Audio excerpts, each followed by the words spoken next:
근데 그 로마의 이제 기원부터 이제 살펴봐야겠죠. 그래서 로마 이제 그 고대 로마를 이제 이야기를 하면서 로마 공화정, 그다음에 로마 제국으로 이제 이렇게 진행되는 걸 볼 수 있을 거예요.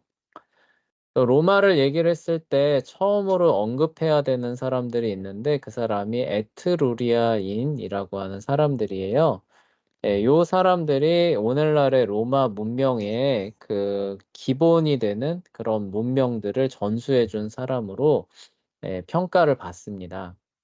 옛날에는 그 문헌에는 나오는데 도대체 이 사람들이 어떤 사람일까라는 게 이렇게 물음표가 많이 찍혀 있었어요. 근데 이제 고고학이 발달을 하면서 에트루리아 사람들이 어떤 사람이고 어떤 문명을 가지고 있었는지가 이제 조금씩 계속 밝혀지는 과정 가운데 있다고 합니다. 자, 어쨌거나 이제 살펴볼게요.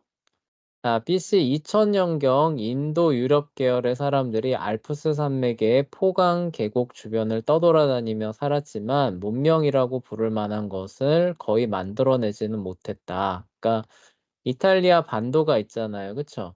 네. 이탈리아 반도가 있는데 거기에 사람이 살았던 흔적을 쭉 추적해 보면은 꽤 오래전으로 거슬러 올라간다는 거죠. 그쵸? 네. BC 2000년경이니까 BC 2000년이면 이때가 언제예요? 저는 예수님 태어나실 때. BC 아, 2000년. BC 2000년. BC 2000년이면 이때가 거의 아브라함 때거든요. 아, 예, 아브라함이 이제 살았었던 때예요, 거의. 예, 그때쯤에도 벌써 그 뭐예요? 이탈리아 반도죠. 유럽의 이탈리아 반도에 이 유목민 계열이죠. 그쵸? 이 유목민 계곡 계열 사람들이 살았던 흔적은 그 발견이 된대요. 네. 여기 그 보시면은 여기 인제 그 유명한 알프스 산맥이죠. 그쵸? 그래서 여기 스위스가 인제 여기 요렇게 자리하고 있잖아요. 예, 알프스 산맥을 요렇게 가로 여기 밑에 쪽으로 보시면 포 리버라고 보여요? 알프스 산에서 요렇게 흘러내려와서 동쪽에 아드리아해로 흘러내려가는 요 그 포강이라고 있습니다. 근데 유목민 들이 인제 요 주변에서 인제 요렇게 살아가고 있었던 흔적들이 상당히 오래전부터 발견이 된다는 거죠. 그쵸? 그래서 BC 한 2000년 경부터 그 여기에 거주했던 흔적들이 예, 발견이 된다는 거죠. 근데 이 사람들은 그냥 돌아다니면서 그냥 그 짐승들 풀 먹이고 풀 다 떨어지면 어떻게 돼요? 그냥 다른 곳으로 옮겨가고 그러니까 도시라고 할 만한 것들을 건설했다라는 거예요, 안 했다는 거예요? 안 했다는 거죠. 그쵸? 그러니까 사람이 산 흔적은 있지만 도시를 만들고 거기서 문명을 일궈내고 이런 것들은 발견이 안 됐던 겁니다. 네, 시간이 인제 쭉 흘러가다가 BC 한 800 년경에 인제 이릅니다. 그러니까 뭐예요? 그렇게 시간이 한 1200년 가까이 흘러간 거죠. 그쵸? 예. 예. 벌써 한 1200년 가까이 점프를 한 겁니다. 그 시간 동안에 여기는 문명이 막 이렇게 형성되고 발전하고 이렇지는 않았던 거예요. 그냥 말 그대로 그냥 소규모 그 부족이죠. 소규모 부족이 그냥 이리저리 떠돌아다니는 흔적만 예 발견되는 그냥 어떻게 보면은 뭐라고 해야 되나요? 하여간 그런 뭐 이렇게 어 땅이죠. 그쵸? 예, 그냥 말 그대로 그냥 땅 예 요런 인제 느낌이었는데 800 년경에 이르러서 에트루리아 사람들이 요 이탈리아 반도에 등장하기 시작합니다. 그래서 이 사람들이 요 지역을 점령하면서 이탈리아 반도에 본격적으로 문명이 형성되기 시작해요. 그러니까 문명이 형성됐다는 얘기가 뭘까요? 도시가 만들어지고 그쵸? 그다음에 자기의 문화와 그런 어떤 그 산물들을 기록으로 남기고 그쵸? 예. 그리고 뭐 군대도 조직이 되고 예 이런 어떤 흔적들이 인제 드디어 발견이 되기 시작하는 겁니다.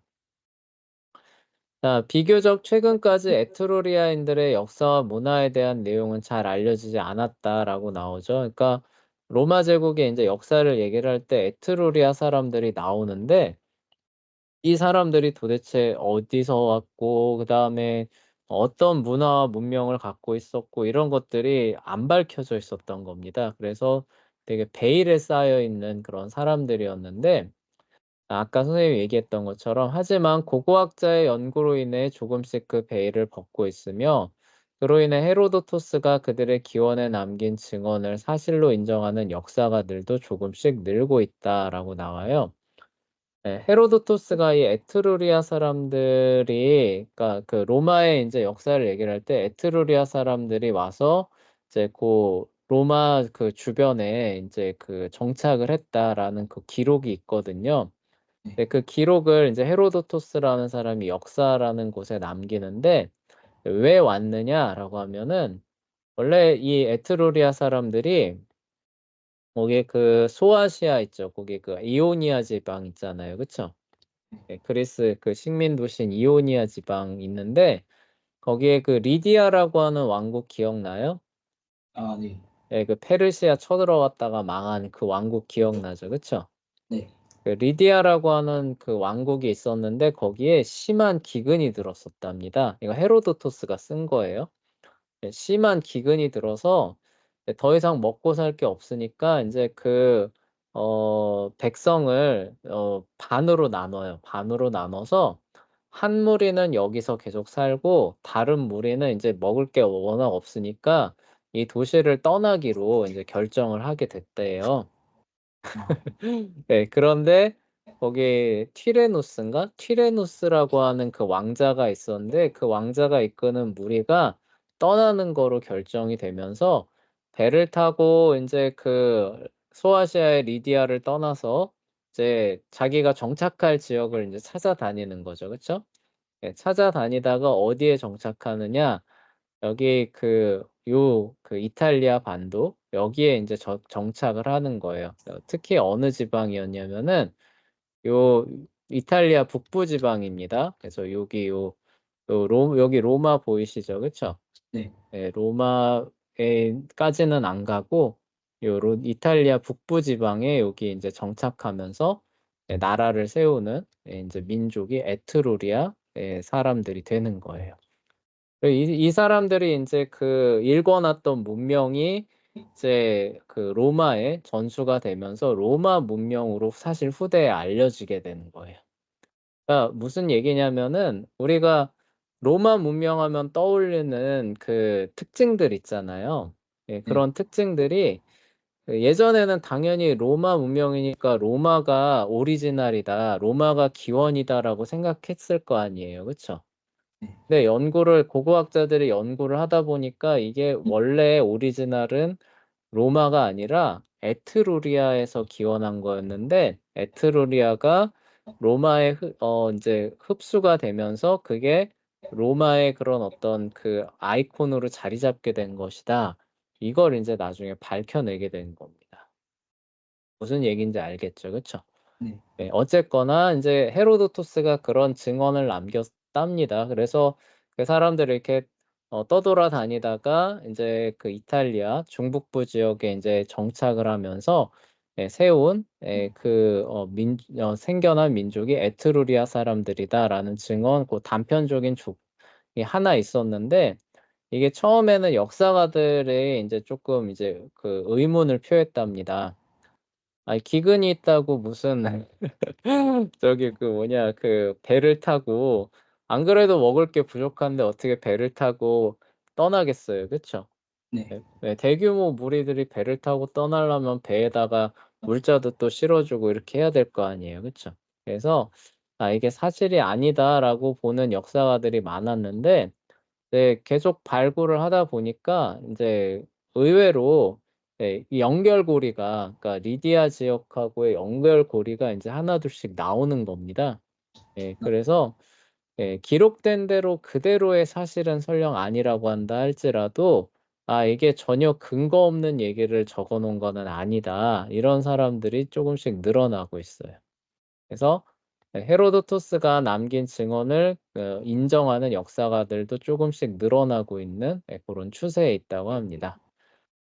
그래서 중근동 지방이에요. 소아시아, 그 터키입니다. 오늘날. 예, 중근동 지방에서 이주한 에트루리아인들은 원주민인 로마인들에게 수많은 관습과 사상을 전수해주고 이게 이제 얘기해 주고 싶은 이제 핵심 내용입니다.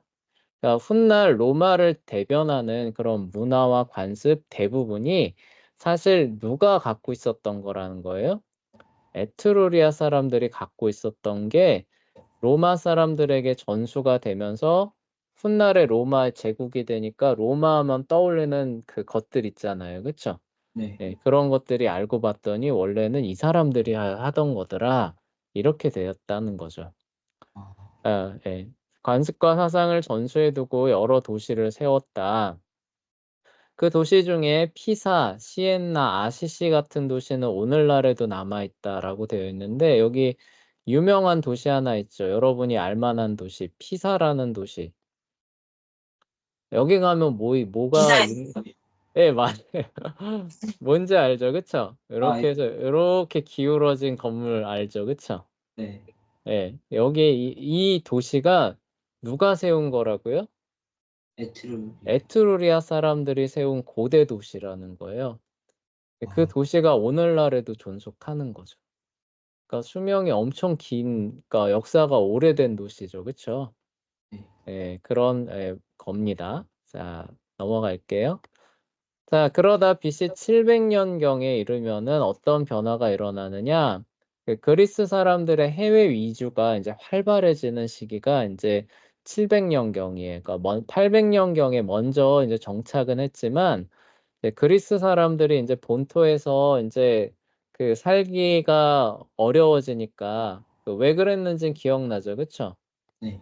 예, 그 남아 있으면은 형님 노예되니까 이제 해외로 나가는 거죠. 근데 첫 번째 해외 식민지가 그 가는 곳은 소아시아 지방이었잖아요. 그쵸? 네, 네. 소아시아 말고도 서쪽으로도 갑니다. 그러니까 동쪽이 아니라 그 그리스를 중심으로 봤을 때 동쪽이 아니라 서쪽으로도 가는데 서쪽으로 갔을 때 가장 먼저 닿는 곳이 어디냐? 손쉽게 닿는 곳이 어디냐? 이탈리아 남부와 시칠리아예요. 그래서 여기 보시면은 여기 네, 그러네요. 여기 지금 지도가 잘렸는데 그리스가 어디 있어요? 이렇게 해서 여기 있잖아요. 그쵸? 네. 예, 그러니까 여기서 이쪽으로 나왔을 때 가장 먼저 닿는 곳이 어디예요? 요 남부하고 시칠리아라고 하는 섬이죠. 그쵸? 네. 예, 그래서 그리스 식민지가 여기에 제일 먼저 세워지게 됩니다. 근데 이제 여기에 그리스 그 식민지가 세워지게 되면서 여기에 먼저 자리하고 있던 이제 그 에트루리아 사람들과 어떻게 되는 거예요? 교류와 교역이 일어나기 시작하겠죠. 그쵸?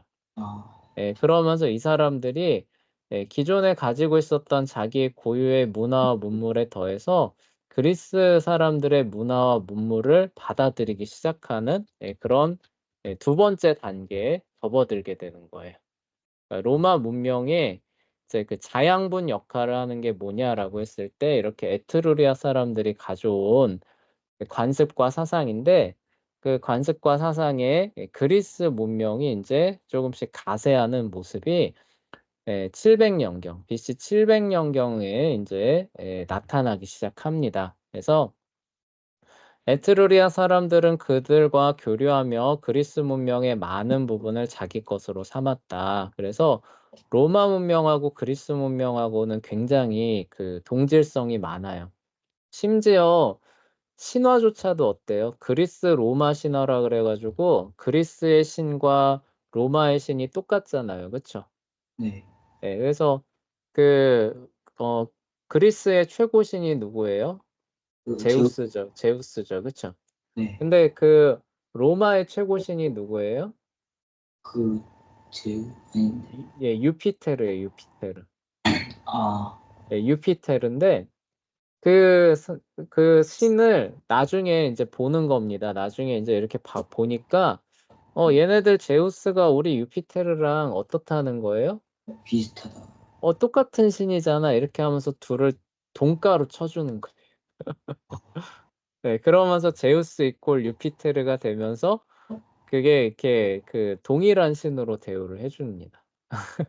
아 예. 그래서 인제 둘이 인제 동일 신이 되는 역사가 진행이 돼요. 자 어쨌거나 인제 그리스 문명의 영향이 인제 고 에트루리아 사람들에게 가세가 되게 되고 그게 이후에 태어날 로마 문명의 또 한 축을 이루게 되는 거예요. 자 그러나 그들은 그리스 사람처럼 여성을 노예보다 조금 더 나은 수준으로 대하지 않고 그들을 존중하며 많은 권리와 자유를 주었다. 그래서 에트루리아 여성은 개인 재산을 소유하고 거래할 수 있었다라고 나오죠. 그리스 문명과 문화의 영향을 많이 받았는데 그럼 우리가 그 그리스 사람들이 여성을 대우한 거를 기억을 해 보면은 그러면은 굉장히 그 영향을 받아서 로마 사람들도 여성을 굉장히 이렇게 아래로 대하는 어떤 문화가 형성됐을 것처럼 생각하기 쉽잖아요. 그쵸? 네. 근데 실제로는 그렇게 하지 않았다고 해요. 예. 굉장히 여성을 존중하면서 많은 권리와 자유를 허용해 주는 그런 문화를 꽃피웠다고 합니다. 그래서 뭐냐 그리스에서는 여자가 개인 재산을 소유한다거나 그다음에 기업체를 운영한다거나 이런 거 할 수 있었어요, 없었어요? 없어요. 없었죠. 그냥 여자는 결혼하면 어떻게 돼요? 무조건 집에 가서 아이 돌보고 심지어 외출도 마음대로 할 수 있어요, 없어요? 없었죠. 없었죠. 그쵸? 네. 그리고 법정에 가서 고소할 수 있어요, 없어요? 없어요. 없었죠. 그쵸? 예 그렇게 해서 거의 그 뭐라고 해야 되나 거의 그 노예보다 약간 더 나은 수준. 어떻게 보면은 남자에게 딸린 거의 재산 비슷한 어떤 그 수준으로 대우했잖아요. 그쵸? 네. 근데 로마 문명은 그렇진 않아요. 그러니까 핵심 포인트가 뭐냐 로마 문명은 그렇진 않고 여성을 그 뭐라고 해야 되죠? 거의 남성과 동등한 인격체 수준으로 대우를 해 줍니다. 예. 그러니까 굉장한 그 권리와 자유를 동등하게 부여해 주는 그런 모습을 볼 수 있는데 그런 어떤 모습들 때문에 그리스의 그 문화 영향을 받으면서도 그런 부분들까지는 받아들이지는 않았던 거죠. 그래서 여기 보시면은 인제 그 한 유물이에요. 그래서 로마에서 나온 한 유물인데 이게 뭐냐면 이제 관입니다, 관. 관인데 관 되게 특이하죠. 네. 네 이게 관인데 요 관 위를 장식하고 있는 모습이에요. 근데 여기 보시면은 그 남편과 아내겠죠. 그쵸? 예. 네. 남편과 아내가 어때요 서로? 굉장히 신의 행복한 모습으로 이렇게 같이 이렇게 나타나 있는 모습이 나오죠. 그쵸? 네. 근데 이게 그리스 사람들한테는 이런 게 예 굉장히 그 뭐라고 해야 되나 어색한 그쵸? 그런 모습이었겠죠. 그쵸? 네. 어떻게 감히 이렇게 무슨 얘기인지 알겠죠. 그쵸? 뭘 얘기하려는지 알겠죠. 그쵸? 그러니까 요런 것만 하나만 봐도 남자와 여자가 굉장히 이렇게 동등한 거의 동등한 수준의 그런 것들을 보장하는 그런 문화였다라는 것들이 나타나는 거죠. 그리고 에트루리아 사람들은 종교심이 굉장히 강했다고 합니다. 그래서 다른 민족들보다 훨씬 더 강했다고 하는데 이 사람들이 염려하는 건 뭐냐? 혹시라도 어떤 징조나 신호를 못 보고 지나쳐서 신을 노엽게 하는 일이 일어나지는 않을까 하면서 매일 염려하면서 살았다고 해요. 그러니까 뭐예요? 하루 살아가면서 그냥 이렇게, 이렇게 가는데 갑자기 비둘기가 이렇게 휙 날아갑니다. 우리 같으면 어때요? 그냥 날아가나 보다. 그냥 날아가는구나.' 이렇게 할 거 아니에요. 그쵸? 근데 이 사람들은 어때요? 휙 날아가면은 '아 저게 무슨 징조인데' 아 이거를 그냥 '그냥 무심코 날아가는구나.' 이렇게 하게 되면 어떻게 된다는 거예요? 그 징조를 놓치는 거죠. 그쵸? 네. 네. 그래 가지고 장차 이 나라에 닥칠 큰 재난이나 이런 것들을 놓친다 이러면 큰일 나는 거잖아요. 그쵸?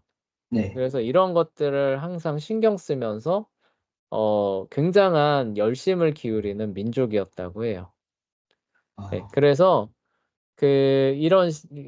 이런 어떤 징조들을 해석을 하고 그거에 대비하는 종교 의식을 정확하게 치르는 일에 엄청난 열심을 기울였다고 합니다.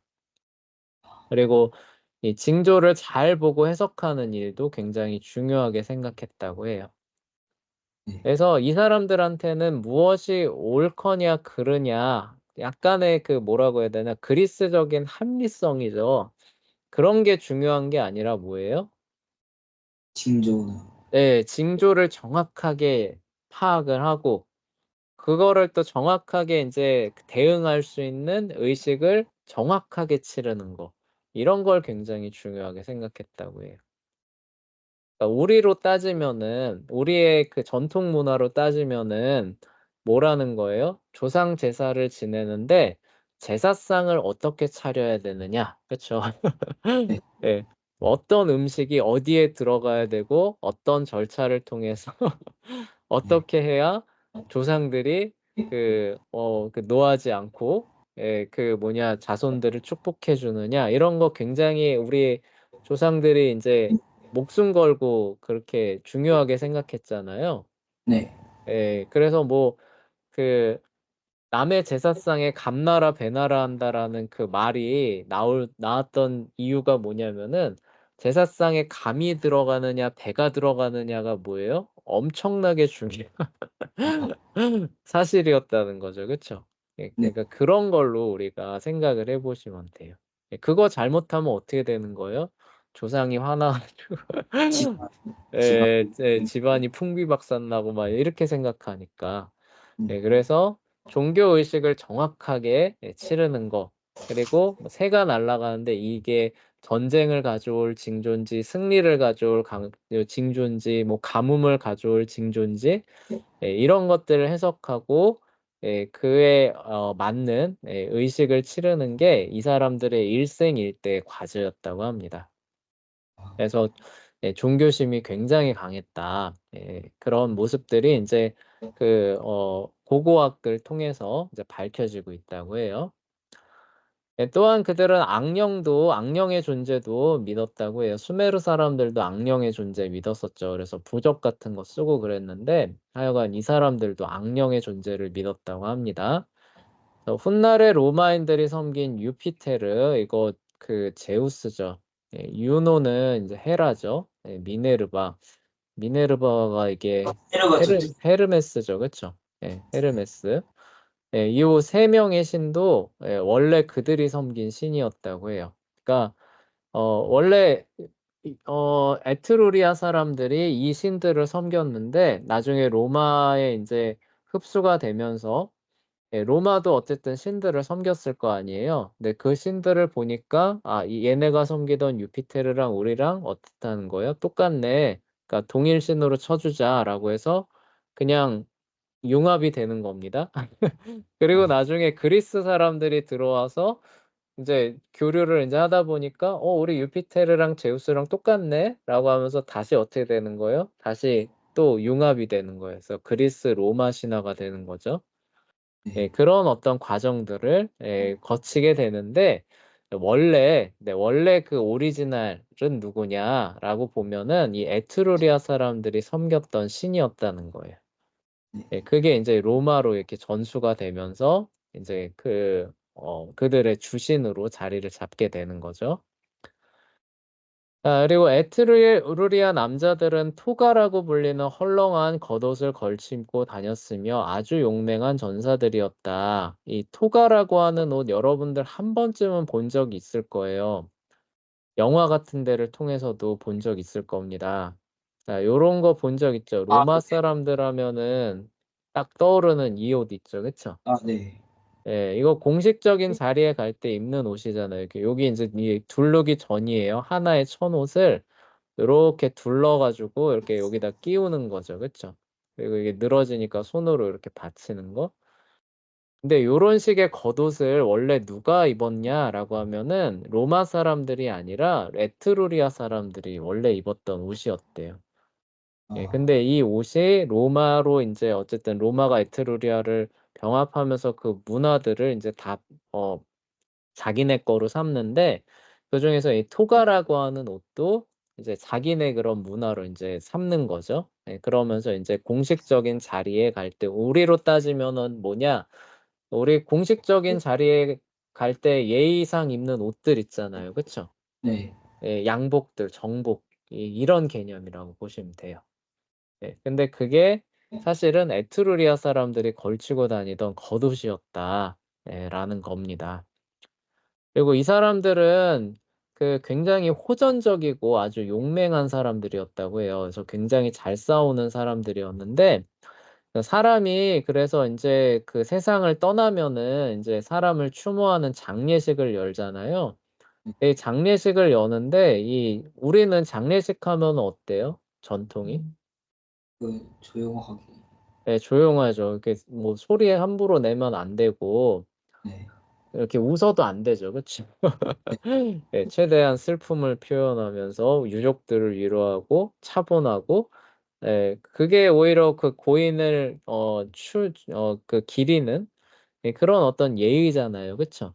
네. 근데 이 에트루리아 사람들은 아주 용맹한 전사다 보니까 그렇게 생각하지 않았어요. 아, 뭐였냐면은 이 사람이 살아 있었을 때 누비던 전쟁터를 생각하면서 활발한 운동 경기를 벌이는 게 그들의 장례식이었다고 합니다. 아, 이해가 안 되죠. 그쵸? 네. 그래서 장례식에서 인제 장례식에 하면 어떻게 되느냐, 인제 손님들 막 초청할 거 아니에요. 그쵸? 네. 그럼 그 손님들이 다 이름 있는 힘께나 쓰는 전사들입니다. 그럼 그 전사들끼리 인제 뭐 하는 거예요? 운동. 운동 경기, 달리기, 그다음에 뭐 전차 경기, 그다음에 그중에 가장 인기 있는 게 뭐였냐라고 하면 검투 경기라고 있었어요. 아, 그래서 그 글래디에이터 아시죠? 네, 알죠. 로마 검투사들. 그게 네. 사실 여기서 나온 거라고 해요. 그러니까 이 사람들이 이제 그 장례식에서 고인을 추모하면서 이제 진짜 다 이름 깨나 날리는 전사들이잖아요. 그래서 '아, 고인 참 그 잘 싸우는 전사였는데.' 하면서 인제 그들끼리 인제 경기를 막 벌이는 겁니다. 그중에 가장 좋은 건 뭐예요? 칼이나 몽둥이 이런 거 가지고 실제 싸우는 거예요. 예, 아, 이런 예예. 그러니까 지금은 이게 스포츠라고 해서 죽이면 안 되잖아요. 예, 네. 여기에는 진짜 예, 진짜 죽는 일도 벌어집니다, 죽고 아니, 다치는. 장례식에서 사람이 또 죽어요? 그럴 수도 있어요. 그래서 이 검투 경기가 물론 힘 깨나 쓰는 사람들이 그 싸우기도 하는데, 주로 어떤 형태로 벌어졌냐면은 이제 장례식에 그동안에 그 전쟁터에서 잡아왔던 포로들 있잖아요. 네. 포로들을 에게 검을 하나씩 쥐어 주고 검투 경기를 벌이는 겁니다. 무슨 얘기인지 알겠어요? 아, 아, 고인 참 잘 싸웠는데 이 싸움을 보면서 좀 흐뭇해하시라고 하면서 우리가 직접 칼을 뽑고 싸우면 우리가 죽을 수도 있으니까 누구한테 칼을 쥐어 주는 거예요? 프로들. 예, 포로들, 어차피 죽어야 되는 전쟁 포로들한테 칼을 쥐어 주고 "너희들끼리 검 가지고 대결을 해라." 내가 저 사람을 죽이고 승리하면 어떻게 되는 거예요? 나는 살아남겠죠. 그쵸? 네. 비정하죠. 그쵸? 아, 네. 예. 그런 어떤 측면에서 인제 그 경기가 이렇게 활발하게 일어나는 거죠. 꼭 포로들만 그렇게 시켰던 건 아닌데, 이제 아무래도 인제 이런 죽을 수도 있는 그런 경기들은 전쟁 포로들을 인제 이렇게 내보내서 많이들 시켰던 겁니다. 그리고 요게 인제 그 로마 시대 때 고대로 인제 전수가 되게 되고, 로마 사람들도 그래서 뻑하면 뭐예요? 뭐 전차 경기하고 배너 같은 데, 영화 배너 같은 데 나오잖아요. 그쵸? 말 타고 뭐 전차 경주하고, 그다음에 그 초대교인들 예수님 믿는다고 그 콜로세움 같은 데 던져지면은 어때요? 사자가 예스. 왕 하고 나오잖아요. 그쵸? 예. 네 그게 원래 뭐예요? 검투사들이 인제 사자하고 싸우기도 하고 자기들끼리 싸우기도 하고 이런 거였는데 예 그게 왜 비롯되었느냐라고 하면은 에트루리아 사람들이 고인을 추모하는 원래 방식이었다는 거예요. 아, 무슨 얘기인지 알겠죠? 그쵸? 네. 아 우리 돌아가신 저분 진짜 힘께나 쓰는 용사였으니까 이 싸우는 모습들을 보면서 얼마나 흐뭇하시겠어. 즐거워하시겠어. 그러니까 우리가 어떻게 하는 거예요? 그래서 치열한 그쵸? 피 튀기는 예 그런 전쟁터를 다시 한번 보여주는 거죠. 그쵸? 네. 그걸 예 고인을 기리는 흐뭇하게 하는 방식이라고 생각했다는 거예요. 그러니까 이 사람들이 얼마나 싸우기를 좋아하는 사람들이라는 걸 보여주죠. 그쵸? 네. 네 그래서 굉장히 잔혹하죠. 예. 하여간 그런 예 모습들이 여기서 엿볼 수 있습니다. 그래서 이 관습에서 로마인들이 즐기던 검투 경기가 인제 유래하게 되는 것이고요. 그러니까 이 고대 세계에는 어떤 그 인명의 그런 어떤 그러니까 오늘날의 인권의 개념이라고 해야 되나요? 어떤 생명의 고귀함 이런 것들이 많이 없어요. 우리 저번에 그 스파르타도 그 봤었고 네. 그다음에 그리스에서도 장애아들 태어나면은 부모가 그 장애아 기를지 안 기를지 선택할 권리가 있다 막 이렇게 했었던 거 기억나죠? 아, 그쵸? 네. 네. 예. 그러니까 뭐 이 고대 시대에 기독교 문명이 아니니까 생명의 고귀함 이런 것들이 별로 없습니다. 그러니까 굉장히 이런 잔혹한 경기들 이런 것들을 하면서 막 즐기고 예 이런 것들이 당연시하는 예 그런 모습들이 나오는 거죠. 그래서 이 검투 경기가 나중에 인제 로마 제국이 기독교화되고 나서 폐지돼요. 예 '너무 잔혹하다. 예 생명을 가지고 어떻게 이렇게 피가 막 튀기고 죽어가고 이러는데 어떻게 낄낄낄낄하면서 할 수 있느냐.' 인제 이런 그 인식이 퍼지면서 인제 없어지게 됩니다. 자 어쨌거나 예 그다음 넘어갈게요. 자 이처럼 로마인들은 에트롤 그런데 고대 스포츠는 그런 개념이 아니라 진짜 싸우는 거예요. 그러니까 말 그대로 이렇게 뭐 겨루기가 아니라 진짜 싸우다 죽을 수도 있는 예 그런 어떤 게 고대 스포츠입니다. 네. 아 그래서 그 배너 보면은 메살라 같은 경우가 이거 하다가 말에 밟혀 가지고 그 하반신 마비되잖아요. 그쵸? 네. 네. 네 그런 일들이 그냥 비일비재했던 게 옛날의 스포츠예요. 네. 근데 그게 인제 그 생명의 고귀함이라는 이제 그 개념이 들어오고 나서 아 이런 식으로 다치고 목숨을 잃고 이런 건 스포츠가 아니라는 거죠. 그쵸? 예. 그래서 예 그런 것들을 보호하는 형태로 인제 그 운동 경기 룰이 인제 자리를 잡는 거죠. 옛날에는 그렇지 않아요. 옛날에 여기 인제 선생님이 가지고 있는 요 책도 있는데 이 장례식 경기에서 권투 경기를 합니다, 권투 경기. 네. 네. 지금 권투하려면 손에 글러브 끼면은 이 글러브의 역할이 뭐예요? 상대를 그 다치지 않게 하려고 오히려 푹신푹신한 거 끼는 거잖아요. 그쵸? 네. 네 선생님이 여기 갖고 있는 요 책이 있는데 이 로마 사람이 쓴 거예요. 로마 사람들 장례식 경기에서 권투 경기가 열리는데 이 권투 경기에 쓰는 글러브가 푹신푹신한 게 아니라 뭘 것 같아요? 돌로 돼 있는. 예 오히려 철로 돼 있는 거. 철장갑. 어, 아니 그거 돌도 하나 지 돌도 예 예 돌도 뽀갤 수 있는 거. 그러니까 뭐예요? 진짜 무기예요, 진짜 무기. 예. 아, 그러니까 그런 거 가지고 막 싸우는 겁니다. 그래서 이게 권투 끝났는데 이 그런 표현이 나와요. "피와 함께 이빨을 함께 내뱉는." 막 이런 거. 마우스피스 이런 게 있을 리가 없잖아요. 그쵸? 네. 네. 그래서 그런 걸 당연하게 여기고 오히려 즐기는 예 그런 세계가 인제 고대 세계였죠. 특히 에트루리아 사람들이 더욱더 그런 모습들을 보여줬다는 거예요. 네 하여간 에트루리아 사람들이 어떤 사람이었는가를 보여주는 예 그런 단면이 될 겁니다. 자 이처럼 로마인들은 에트루리아 사람들에게서 전술, 무기, 용맹함, 종교 관습 그리고 건축 기술까지도 받아들였다고 해요. 그래서 로마 하면 유명한 게 이렇게 아치형 건축이잖아요. 그쵸? 네. 이렇게 해서 근데 이 아치형 이런 그 건축물과 건축 기술이 사실 에트루리아 사람들이 먼저 만든 거라고 해요. 예 그래서 그거를 또 이어받았다고 합니다.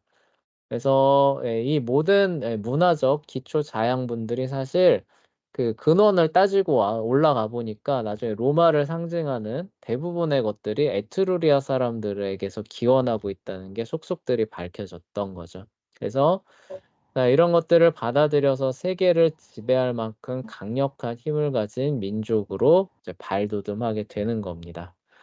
그래서 인제 훗날에 인제 등장할 로마 제국이죠. 로마 제국의 기초가 어떻게 깔리느냐를 인제 오늘 얘기를 한 거예요. 네. 에트루리아라고 하는 사람들에게서부터 이 모든 것들이 인제 비롯되어져 내려오는데 이 사람들은 어떤 사람들이었느냐? 아주 용맹한 전사들이었고 종교심이 엄청 강했던 사람들이고 그리고 인제 그 다른 지역에서 원주민이 아니라 다른 지역에서 인제 이렇게 이주해 와서 그 지역에 정착한 고런 사람들이었다. 요 정도를 기억해 주시면 될 것 같습니다.